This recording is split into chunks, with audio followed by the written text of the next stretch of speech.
बातमी बीडच्या धारूरमधून एका ऊसतोड मजुराचं अज्ञातानं अपहरण केलंय।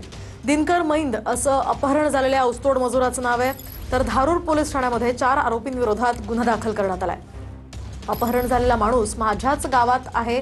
रमेश आडसकर यांची या संदर्भात कथित ऑडिओ क्लिप व्हायरल होते। तर माझ्या पतीला काही झाल्यास त्याला आडसकर हे जबाबदार असतील असं सिम्मिता मैंद यांचं म्हणणं आहे। रमेश आडसकर हे साखर कारखानदार आणि राष्ट्रवादीचे नेते आहेत। तर रमेश आडसकर यांना संपर्क करण्याचा प्रयत्न केला असता कुठलाही प्रतिसाद त्यांनी दिलेला नाही। मी पाहुणा माणूस आहे। मी ते शिवाजी मायकर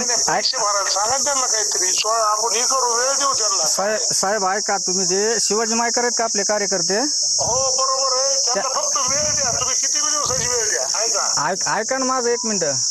शिवाजी मायकरला घेऊन या। मी त्यांच्याकडून नंबर घेतला, तुम्हाला बोलावं म्हणलं, मॅटर काय नेमकं विचारावं तुम्हाला। शिवाजी मायकरला घेऊन या, इथंच आहे मी।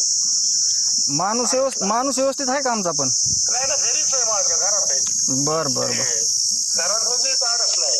बर बर बर माणूस तुमच्या जवळच आहे ना? माणूस तर माझ्याजवळ नाही। माणूस मी पुण्याला होतो।